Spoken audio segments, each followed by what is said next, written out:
ಈಗಿನ ಕಾಲದಲ್ಲಿ 10 ರೂಪಾಯಿ ಕೊಡಿ ಅಂತ ಅಂದ್ರೆ ಯಾರೂ ಕೂಡ ಕೊಡಲ್ಲ. ಸ್ನೇಹಿತರಿರ್ಲಿ, ಸಂಬಂಧಿಕರಂತೂ ಬಿಲ್ಕುಲ್ ಇಲ್ಲ ಅಂತಾರೆ. ಆದ್ರೆ ಅಲ್ಲೊಂದು ಫೇಕ್ ಕಂಪನಿ ಸಾವಿರಾರು ಕೋಟಿ ಹಣವನ್ನ ಹೇಗೆ ಬಾಚಿಕೊಂಡಿತ್ತು ಗೊತ್ತಾ? ಜನರನ್ನ ಹೇಗೆ ಮಕ್ಕರ್ ಮಾಡಿದೆ? ಆ ವಂಚನೆ ಜಾಲ ಹೇಗೆ ಆಕ್ಟಿವ್ ಆಗಿತ್ತು? ಅಧಿಕಾರಿಗಳು ಹೇಗೆ ಸೀಸ್ ಮಾಡಿದ್ರೋನೋ ರಣರೋಚಕ ಕಾರ್ಯಾಚರಣೆಯನ್ನ ತೋರಿಸ್ತೀವಿ ನೋಡಿ.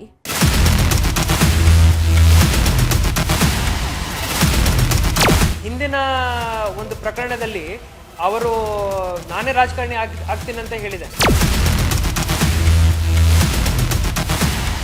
ಠೇವಣಿ ಯಾರು ಕಲೆಕ್ಟ್ ಮಾಡ್ತಾ ಇದೆ, ಡಿಪಾಸಿಟ್ ಟೇಕರ್, ಅವರ ಮೇಲೆ ನಾವು ಕ್ರಮ ವಹಿಸ್ತೀವಿ. ಬಿಕಾಸ್ ಯಾವುದೇ ಪರ್ಮಿಷನ್ ಇಲ್ಲದೆ ಇಲ್ಲಿಗಲ್ ಡೆಪಾಸಿಟ್ ಕಲೆಕ್ಟ್ ಮಾಡ್ತಾ ಇರೋವನು ಇದರಲ್ಲಿ ಕ್ರಿಮಿನಲ್. ಇವರು ಯಾರಂತನೂ ನಮಗೆ ಗೊತ್ತಿಲ್ಲ, ಇವರ ಪರಿಚಯನೇ ಇಲ್ಲ. ಇವರು ಮಾಡ್ತಾ ಇರುವಂಥ ಕೆಲಸ ಇಲ್ಲಿಗಲ್ ಇದೆ ಅಂತ ಹೇಳಿ, ಕಾನೂನು ಬಾಹಿರ ಇದೆ ಅಂತ ಹೇಳಿ ನಾವು ಅವ್ರ ಹಿಂದೆ ಹೋಗಿದ್ದೀವಿ.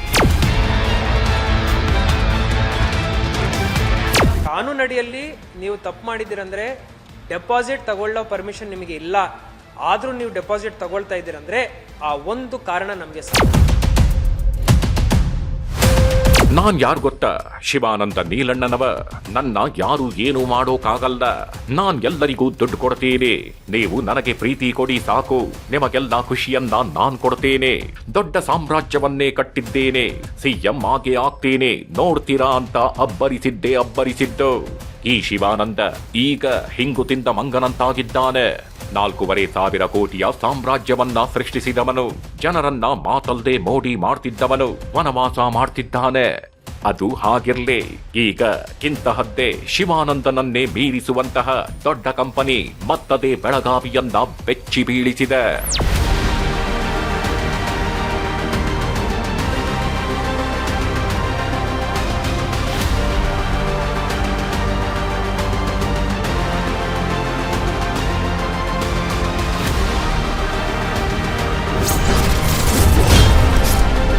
ಮೂರು 1,000ಕ್ಕೂ ಹೆಚ್ಚು ಜನ, 7,000 ಕೋಟಿ ಲೂಟಿ. ಬಡ್ಡಿ ಬಕಾಸುರರ ಮಾಯಾಜಾಲ, ದುಡ್ಡು ಮಂಗಮಾಯ. ಅದು ಜೂನ್ 4ನೇ ತಾರೀಕು. ಆವತ್ತು ಇಡೀ ಬೆಳಗಾವಿಯೇ ಬೆಚ್ಚಿ ಬಿದ್ದಿತ್ತು. ಸಿಬಿಐ ದಾಳಿಗೆ, ಸಿಬಿಐ ಅಧಿಕಾರಿಗಳ ಕಾರ್ಯಾಚರಣೆಗೆ ಕುಂದಾನಗರಿ ಕೊತ ಎಂದಿತ್ತು. ಇರೋ ಬರೋ ಜನರೆಲ್ಲ ಅದೊಂದು Aditya Raj capital private limited company ಕಡೆಗೆ ಬಂದಿದ್ರು. ಏನಾಯ್ತು ಅಂತ ಕಿಣುಕಿ ನೋಡ್ತಾಗಿದ್ರು. ಯಾಕಂದ್ರೆ ಅಧಿಕಾರಿಗಳು ಸಿನಿಮಾ ಸ್ಟೈಲ್ನಲ್ಲಿ ಶೋಧ ನಡೆಸ್ತಿದ್ರು. ಆದಿತ್ಯ ರಾಜ್ ಕ್ಯಾಪಿಟಲ್ ಅನ್ನೋ ಕಂಪನಿಯ ಬುಡಕ್ಕೆ ಅಧಿಕಾರಿಗಳು ಕೈ ಹಾಕಿದ್ರು. ಮತ್ತೊಂದು ಬಹುಕೋಟಿ ಹಗರಣವನ್ನ ಬಯಲಿಗೆ ಎಳೆದಿದ್ರು.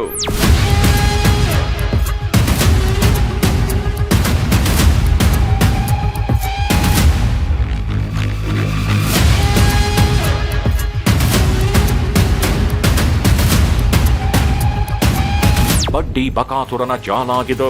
ಈ ಜಾಲದಲ್ಲಿ ಸಿಲುಕಿರೋರು ಲೆಕ್ಕವೇಗಿಲ್ಲ ಬಿಡಿ. ಈ ಜಾಲವನ್ನೇ ನಂಬಿ ದುಡ್ಡು ಬರುತ್ತೆ ಅಂತ ಕಾಯ್ತಿರೋರು ಕೂಡ ಕಡಿಮೆಗಿಲ್ಲ. ಯಾಕಂದ್ರೆ ಈ ಆದಿತ್ಯ ರಾಜ್ ಕ್ಯಾಪಿಟಲ್ ಅನ್ನೋ ಕಂಪನಿ ಈಸಿಯಾಗಿ ಜನರನ್ನ ಯಾಮಾರಿಸಿತ್ತು. ಈಸಿಯಾಗೆ ತನ್ನದೇ ಆದ ಸಾಮ್ರಾಜ್ಯ ಕಟ್ಕೊಂಡು ಮೆರೆದಾಡ್ತಿದ್ರು. ಗ್ಯಾಪ್ ಅಲ್ಲದೆ ಸಾವಿರಾರು ಕೋಟಿ ವಹಿವಾಟು ಮಾಡೇ ಬಿಟ್ಟಿದ್ರು.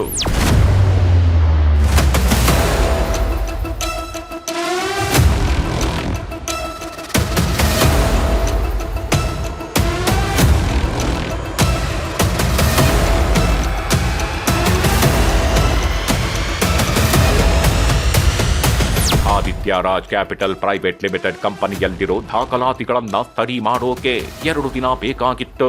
30ಕ್ಕೂ ಹೆಚ್ಚು ಅಧಿಕಾರಿಗಳು ಪಿನ್ ಟು ಪಿನ್ ಮಾಹಿತಿ ಕಲೆ ಹಾಕಿದ್ರು. 2 ದಿನಗಳಲ್ಲಿ ಮಾಯಾಜಾಲವನ್ನ ಛಿದ್ರಗೊಳಿಸಿದ್ದಾರೆ.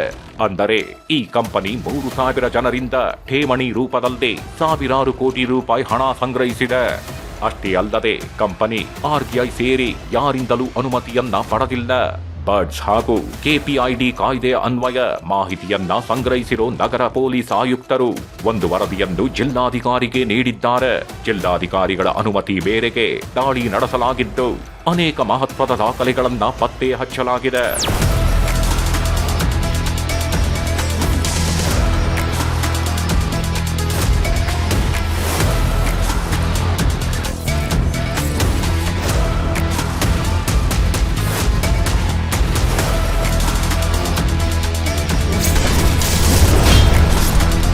6 ಜನರ ಮೇಲೆ ಎಫ್ಐಆರ್, 200 ಕೋಟಿ ಫ್ರೀಸ್.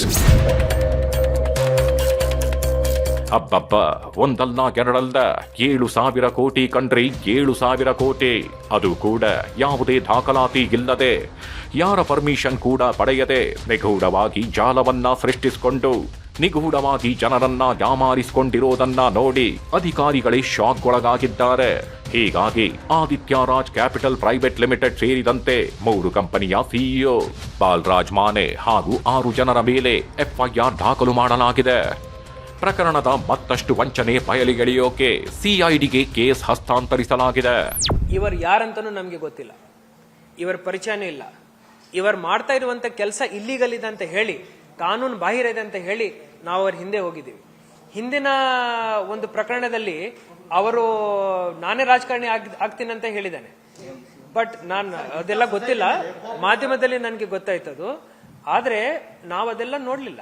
ಕಾನೂನು ಅಡಿಯಲ್ಲಿ ನೀವು ತಪ್ಪು ಮಾಡಿದಿರಂದ್ರೆ ಡೆಪಾಸಿಟ್ ತಗೊಳ್ಳೋ ಪರ್ಮಿಷನ್ ನಿಮಗೆ ಇಲ್ಲ, ಆದ್ರೂ ನೀವು ಡೆಪಾಸಿಟ್ ತಗೊಳ್ತಾ ಇದ್ದೀರಂದ್ರೆ ಆ ಒಂದು ಕಾರಣ ನಮಗೆ ಸಾಕು. ಅಸಿಸ್ಟೆಂಟ್ ರಿಜಿಸ್ಟ್ರಾರ್ ಕೋಆಪರೇಟಿವ್ ಸೊಸೈಟಿ ಅವರು ಏನು ದೂರು ನೀಡಿದ್ದಾರೆ, ಅದರ ಆಧಾರದ ಮೇಲೆ ತಿಲಕ್ವಾಡಿ ಪೊಲೀಸ್ ಠಾಣೆಯಲ್ಲಿ ಬರ್ಡ್ಸ್ ಆಕ್ಟ್, ಕೆಪಿಐಡಿ ಆಕ್ಟ್ ಮತ್ತು ಭಾರತೀಯ ನ್ಯಾಯ ಸಂಹಿತ ಇವರದು ಸೆಕ್ಷನ್ ಅಡಿಯಲ್ಲಿ ಪ್ರಕರಣ ದಾಖಲು ಮಾಡಲಾಗಿದೆ. ಈ ರೇಡ್ ಮಾಡುವಾಗಲೇ ಏನು ಗೊತ್ತಾಗಿದೆ ಅಂದರೆ ಇವರು ಕೆಲವು ಕಂಪ್ಯೂಟರ್ಸ್ಗೆ ಫಾರ್ಮ್ಯಾಟ್ ಕೂಡ ಮಾಡಿದ್ದಾರೆ. ಸೊ ಡಿಸ್ಟ್ರಕ್ಷನ್ ಆಫ್ ಎವಿಡೆನ್ಸ್ ಕೂಡ ಈ ಪ್ರಕರಣದಲ್ಲಿ ಆಗಿದೆ. ಸೊ ಸೆಕ್ಷನ್ 238 ಕೂಡ ಈ ಎಫ್ಐಆರ್ನಲ್ಲಿ ದಾಖಲು ಮಾಡಲಾಗಿದೆ. ಈ FIR 3 company, Aditya Raj capitals, Aditya Raj global communities, Aditya Raj securities ಮತ್ತು 6 ಆಫೀಸ್ ಬೇರರ್ಸ್ ಮತ್ತು ಇತರರು ಈ ಥರ ಪ್ರಕರಣ ದಾಖಲು ಮಾಡಲಾಗಿದೆ. ಮೇನ್ ಆರೋಪಿ ಬಾಲರಾಜ್ ಮಾನೆ ಸಿಇಒ, ಇವನು ಆಬ್ಸ್ಕಾಂಡಿಂಗ್ ಇದ್ದಾನೆ. ಅವನಿಗೆ ಹಿಡ್ಕೊಳ್ಳಕ್ಕೆ ನಾವೊಂದು ವಿಶೇಷ ತಂಡ ಕೂಡ ರಚನೆ ಮಾಡಿದ್ದೀವಿ.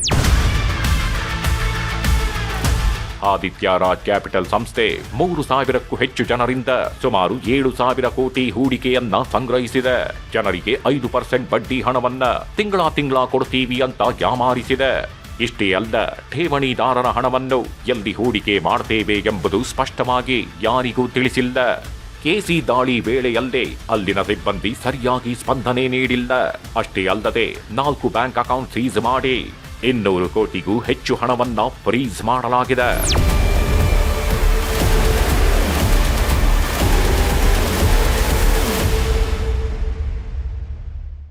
ಇಷ್ಟೆಲ್ಲ ಹಗಲು ದರೋಡೆ ನಡೀತಾ ಇದ್ರು ಯಾರೊಬ್ರು ಕೂಡ ಸಂಸ್ಥೆಯಿಂದ ಮೋಸ ಆಗಿದೆ ಅಂತ ದೂರು ನೀಡದೇ ಇರುವಂತದ್ದು ಅಚ್ಚರಿಯ ಸಂಗತಿ ಅಂತ ಹೇಳ್ತಾ ಈ ಹೊತ್ತಿನ ಎಪಿಸೋಡ್ ಅನ್ನ ಮುಗಿಸ್ತಿದ್ದೀವಿ.